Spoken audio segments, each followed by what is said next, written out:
Shanaya confuse हो गई थी। जो विकी कुछ दिनों पहले तक शौर्य के कहने पर शनाया की जान लेने के लिए भी तैयार था, एकदम से शनाया से घबरा रहा था। ये थोड़ा अजीब था।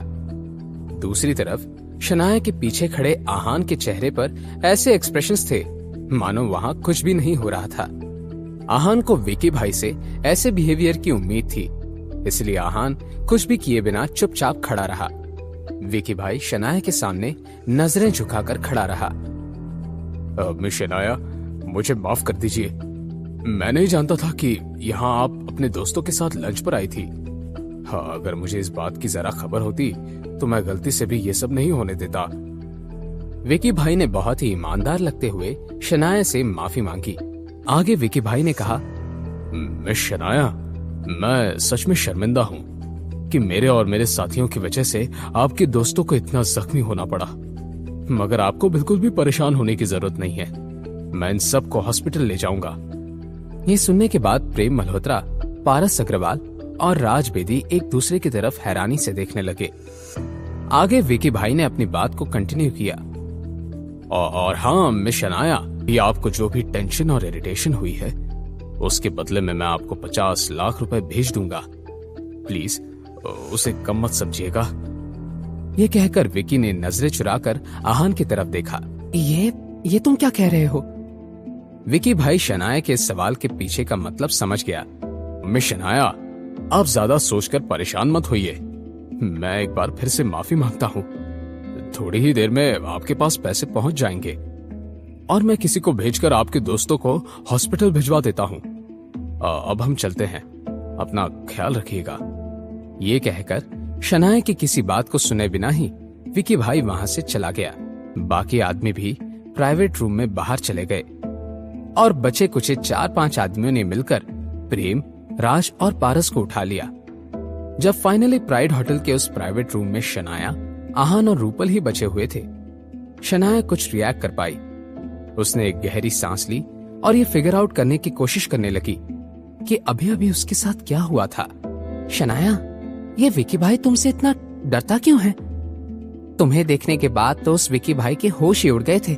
रूपल, अगर मैं ये कहूँ कि इस सवाल का जवाब मेरे पास भी नहीं है, तो क्या तुम मुझ पर यकीन कर पाओगी?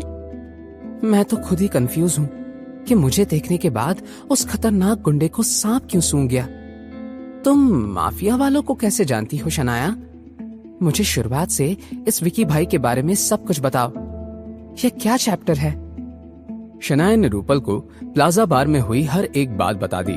बहुत सोचने के बाद भी रूपल को इन दोनों बातों में कोई भी कनेक्शन नजर नहीं आ रहा था। रूपल ने एक नजर आहान की तरफ देखा और आंखों में अजीब तरह का डाउट लेकर उसने कहा, सुनो आहान, क्या तुम विकी भाई को जानते हो? तुम कहीं मजाक कर रही हो? मैं एक आम इंसान हूँ, मेरा किसी गुंडे से क्या लेना देना हो सकता है? मगर रूपल ने एक बार फिर से कंफर्म करने के लिए पूछा था। क्या सच में? सिर्फ रूपल ही नहीं, शनाया को भी ये डाउट हुआ था कि कहीं आहान का तो इस सब में कोई हाथ नहीं था। मगर शनाया के इस अंदाज में कोई भी लॉजिक नहीं था। लेकिन रूपल को आहान पर शक करने से छुटकारा ही नहीं मिल रहा था। ये थोड़ा फिशी है। आहान ने प्रेम को उस गजेंद्र से पंगा लेने से रोका भी था, लेकिन किसी ने उसकी बात नहीं मानी। यहाँ तक मैंने भी आहान को बुज़दिल समझा। क्या आहान पहले से इस बारे में जानता था, या ये सब कोई इत्तेफाक है, या सच में मेरा इंट्यूशन सही तरफ जा रहा है? रूपल ने फिर से खुद से ही सवाल करते हुए कहा। शनाया और आहान भी कुछ देर के बाद घर पहुंच गए। दोनों फ्रेश होकर लिविंग रूम में आए ही थे कि उनके घर का डोर बेल बजने लगा। शनाया ने आहान की तरफ देखकर उससे सवाल करते हुए कहा, आहान, क्या मॉम शाम में नहीं आने वाली थी? जल्दी कैसे आ गई? आहान को कुछ भी नहीं पता था। उसने कंधे उचकाते हुए शनाया से कहा, पता नहीं, मैं दरवाजा खोलता हूं, शायद मॉम कुछ भूल गई होंगी। ये कहते हुए आहान दरवाजे की तरफ गया। जैसे ही आहान ने दरवाजा खोला, बाहर विकी भाई के साथ काम करने वाला एक आदमी खड़ा था। उसे देखकर आहान अटेंटिव हो गया। सर, वो विकी भाई ने ब्रीफकेस भेजने के लिए कहा था। विकी भाई की तरफ से फिर से सॉरी।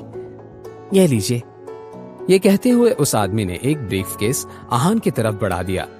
आहान ने उस ब्रीफकेस की तरफ घूर कर देखा, मगर अपना हाथ आगे नहीं बढ़ाया। उस आदमी ने कुछ देर के लिए इंतजार किया और ब्रीफकेस को दरवाजे पर रखकर वहां से चला गया। आहान को यह जानकर राहत मिली कि कोई बखेड़ा खड़ा नहीं हुआ था। तभी शनाया वहां आ गई और उसने आहान से कहा, आहान, कौन था? आहान ने दरवाजे से ब्रीफकेस को उठाया और दरवाजा बंद करते हुए शनाया से कहा, विकी भाई की तरफ से यह ब्रीफकेस आया है। अंदर जाते ही आहान ने वो ब्रीफकेस टेबल पर रख दिया। आहान और शनाया ने एक दूसरे की तरफ देखा और हामी भरने के बाद आहान ने वो ब्रीफकेस खोल दिया। और जब आहान ने उस ब्रीफकेस को खोला तो शनाया